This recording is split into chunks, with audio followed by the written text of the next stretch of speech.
Mi nombre es Arturo Gallegos García, soy licenciado en Derecho por la Universidad Autónoma de Baja California, de Campus Mexicali. Estudié una maestría en Alemania de Derecho Alemán, y ahora me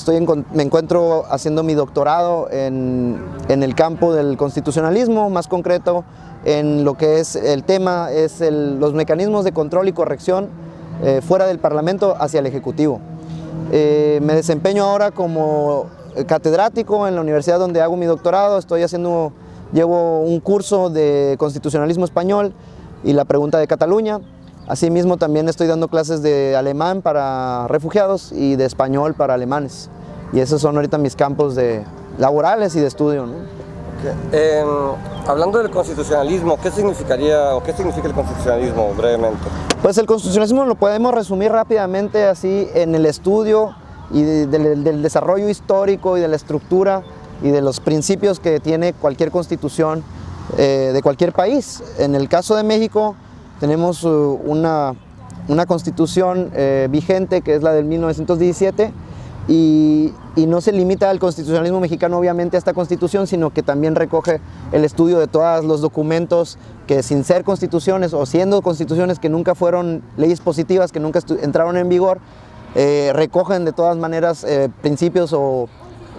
caracteres fundamentales de nuestra organización judicial o jurídica del país. Así que el constitucionalismo mexicano abarcaría, digámoslo así, inclusive documentos que son de la etapa de la Guerra de Independencia de México, donde ya en esos momentos se plasmaban las primeras ideas de la independencia y cómo se iba a organizar el Estado. Así que el constitucionalismo también tiene mucho que ver con la ciencia política, porque el constitucionalismo, la Constitución básicamente recoge los principios políticos, cómo se va a organizar un Estado. Así que básicamente es el embalaje, la superestructura de un país, por la cual hacia abajo va a estar superditada cualquier elemento de la vida del ciudadano. Ahí se recogen los principios generales, de los cuales se va a desprender todas las leyes específicas de cualquier materia, ¿no? En términos de democracia, ¿no?, la Constitución mexicana, o quizá comparada con otras constituciones, y relacionándolo a lo que estudias, digamos, ¿qué tan democrática permite ser, o qué tanta democracia permite la Constitución mexicana? Pues mira, la Constitución mexicana de 1917, tenemos que primero estar conscientes de que esa Constitución de 1917 es muy diferente a la que tenemos ahora, porque se han realizado desde ese año alrededor de 700 reformas. Así que estamos hablando ya de una constitución parchada, reparchada, remendada, descosida o cosida. Así que primero tenemos que tener bien en claro que esta constitución ha sido ya modificada, pero en su forma original, la constitución del 17 era una constitución muy progresista para su fecha de promulgación. Era una constitución que tenía elementos inclusive muy novedosos y de carácter proteccionistas a los derechos sociales. Era una constitución con mucha carga social, que recogía tradiciones del Partido Liberal, que después, en un momento, Lázaro Cárdenas se encargó también de asegurar estos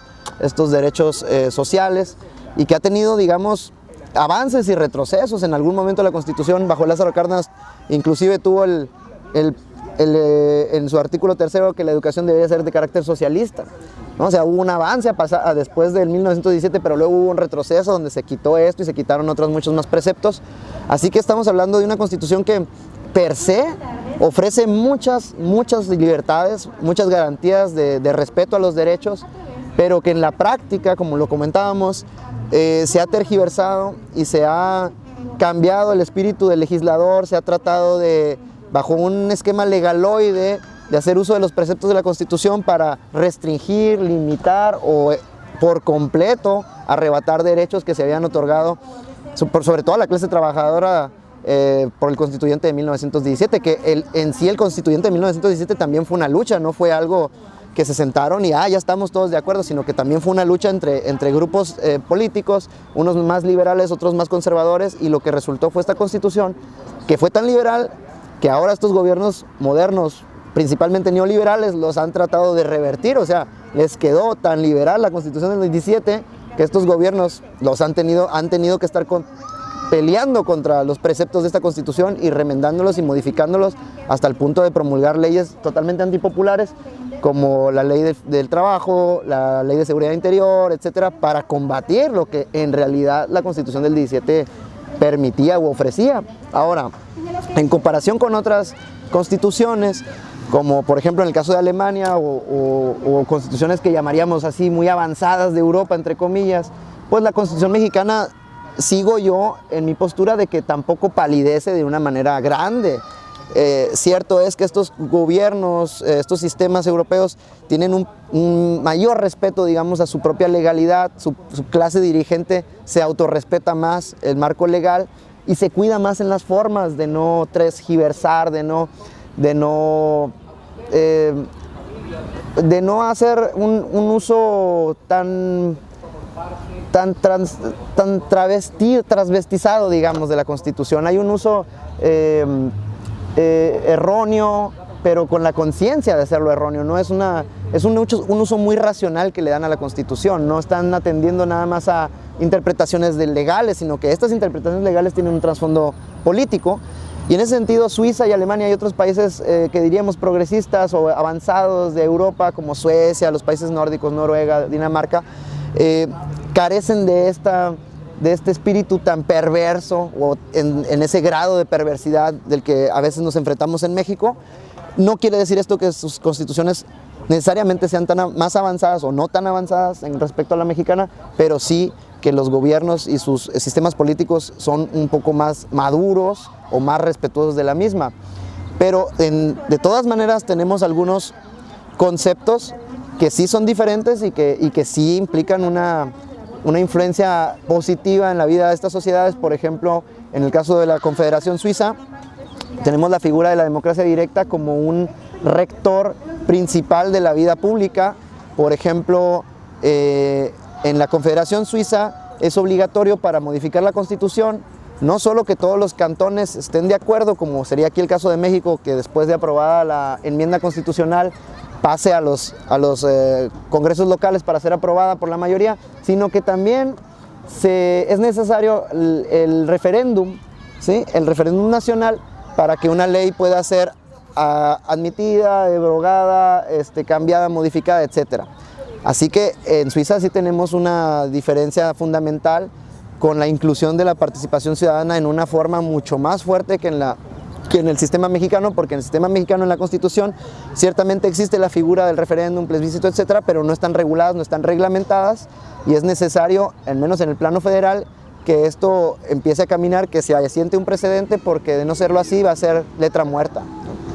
¿Cuáles son las ventajas de una democracia directa? Mira, las ventajas, por así decirlo, podríamos encontrarlas en que la democracia directa vendría a completar lo que es la democracia indirecta o la democracia participativa, representativa que le llamamos. Primero tendríamos que conceptualizar. La democracia participativa, representativa es aquella en la que el ciudadano emite un voto por un candidato y este candidato a su vez se le es entregada la legitimidad, la soberanía del pueblo para que decida sobre las cuestiones fundamentales del país en lugar del ciudadano. Ahí tenemos una simple matemática: por cada 100 ciudadanos o 1000 ciudadanos, etcétera, en los distritos, pues hay un representante popular que es, dependiendo del país, un diputado o un asambleísta o un parlamentario, dependiendo el nombre que se le dé al aparato legislativo. Puede ser una asamblea popular, puede ser un parlamento, un congreso de la Unión, unicameral, bicameral, etcétera. Ahora, la diferencia con la democracia participativa o democracia directa es que el ciudadano no necesita un intermediario entre su decisión y la acción del gobierno, sino que la decisión del ciudadano se computa, se suman las voluntades ciudadanas y la mayoría de la sociedad, de las participantes de esta democracia, deciden directamente sobre la cuestión particular a la cual se les está sometiendo su pregunta. La ventaja es que la democracia representativa carece de algunos elementos de control. Por ejemplo, después de una elección, el gobierno local o federal asume una postura de que ha conseguido la legitimidad del pueblo, luego entonces tiene manos libres para ejercer la política que a él, al gobierno y a sus ministerios o a sus secretarías mejor les parezca conveniente para el pueblo, sea o no sea cierto, y ellos asumen la postura de que su legitimidad les confiere 4 o 6 años con un cheque en blanco. ¿Cuáles serán unos ejemplos mexicanos, digamos, de los últimos años? Pues, por ejemplo, en los últimos gobiernos, los presidentes, por ejemplo, han hecho uso de su legitimidad que dura 6 años para llevar a cabo algunas reformas bastante impopulares o actos de gobierno bastante impopulares que no han podido ser contrarrestados porque no existe un mecanismo dentro de la democracia participativa, o sea, un mecanismo parlamentario de control que sea tan eficiente como para detenerlos. Por ejemplo, estoy hablando ahorita de la desaparición, por ejemplo, por decreto del Sindicato Mexicano de Electricistas en el sexenio de Calderón, que fue una decisión totalmente arbitraria, que no se le puso a consideración ni siquiera a los trabajadores, donde muchos trabajadores terminaron siendo despedidos. Puedo mencionar también, ahora más reciente, la Ley de Seguridad Interior, que tampoco se sometió a un ejercicio democrático, aun y cuando muchas personalidades mexicanas estuvieron pugnando porque se hiciera, se hizo caso omiso, se aprobó y se implementa. También la de reforma tanto laboral como educativa han sido ampliamente impopulares y aún así se han llevado a cabo, y pues yo creo que la más clara es la reforma la cuestión de los hidrocarburos ahora, ¿no? Que la privatización velada de la industria petroquímica mexicana ha sido altamente impopular, lo ha sido desde tiempos de Cárdenas, se ha convertido en un tabú para el pueblo mexicano que jamás hubiera ocurrido de habérsele presentado la oportunidad al pueblo de decidir si se privatizaba o, como lo dice el gobierno, si se le daba entrada a la empresa privada en un porcentaje. Yo creo que ese es el ejemplo más claro en donde una forma de participación ciudadana como mecanismo de control hubiera sido la herramienta idónea para detener este acto de gobierno, obviamente impopular a todas luces.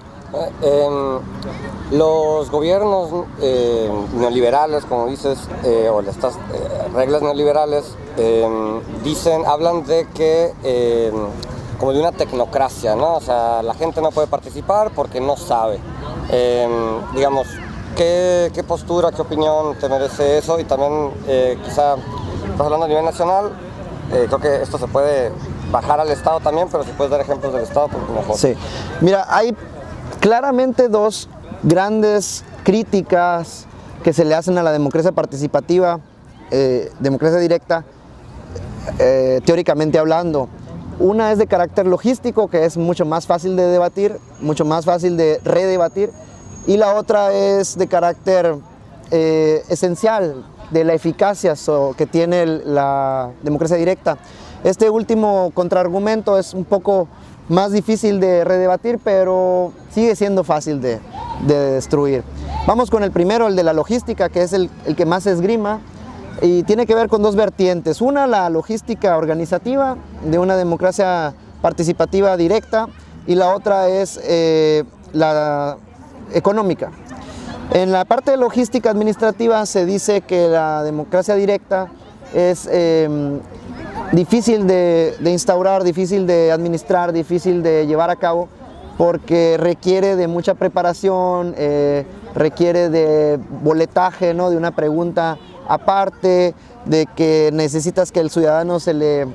informe, que hay que hacer todavía una campaña extra, ¿no? De información, y que los partidos tendrían que argumentar en contra o en pro de la consulta, del referéndum, en este caso la pregunta que se ponga en práctica. Pero yo contestaría que en estos tiempos en que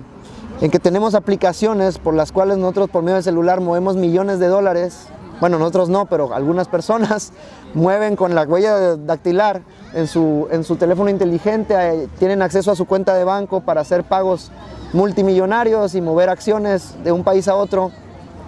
y que también así pueden comprar boletos de avión identificándose inclusive por medios electrónicos, escaneando su pasaporte, inclusive ya hay tecnología de retina, de reconocimiento de retina del ojo. Creer nosotros que un problema administrativo logístico resultaría imprimir algunas hojas o llevar la información a los ciudadanos sería como decir que podemos mandar un satélite a Marte, pero no podemos hacer unos tenis con luces en el talón, ¿no? Creo que es ridículo este argumento y se cae por su propio peso. O sea, aquí realmente la voluntad política es la que está haciendo falta, porque claramente hay una tendencia a que la democracia directa no se implemente, o al menos no de momento, y sobre todo una tendencia global a que la democracia directa, y siguiendo tu pregunta, que se mantenga en el orden local, porque en el orden local obviamente sería mucho más fácil que un gobierno o una de las partes a las cuales la pregunta beneficia o lastima pudiera influir de manera contundente en la decisión del ciudadano. Ahora, vayamos al aspecto económico. Volviendo al ejemplo de los celulares, si nosotros tenemos en cuenta que la impresión de papeletas y la impresión, la producción de material de campaña es un negocio millonario, ¿no? Es un despilfarro de dinero increíble para los ciudadanos. Imagínate entonces cuando tuvieras entonces un celular con el que tú pudieras entrar a la aplicación y emitir tu voto sin necesidad de un papel y utilizar cualquier medio electrónico impreso tradicional, ya sea en partidos políticos, en tu comunidad, en tu sindicato, en tu área de trabajo, para informarte sobre la cuestión, pues ahorraríamos mucho dinero no solo en papeles, sino también en recursos que le entregaríamos al INE para llevar a cabo una consulta de ese tipo. Y quizás ese es el peligro que ellos ven, no tanto el despilfarro, sino la falta de un pretexto para despilfarrar dinero, porque bien es sabido que el INE pues, se alimenta también del recurso del erario público, y si el INE perdiera su razón de ser en cuanto a la logística, al menos monetaria, que se quedara en un ente que solamente tiene que, ahora sí que reglamentar el juego y no administrarlo y llevarlo a cabo y ponerlo de pie, pues no necesitaría los recursos que necesitaría, y pues a lo mejor quizá afectaríamos ahí a los intereses de alguna cierta parte de la burocracia federal, ¿no?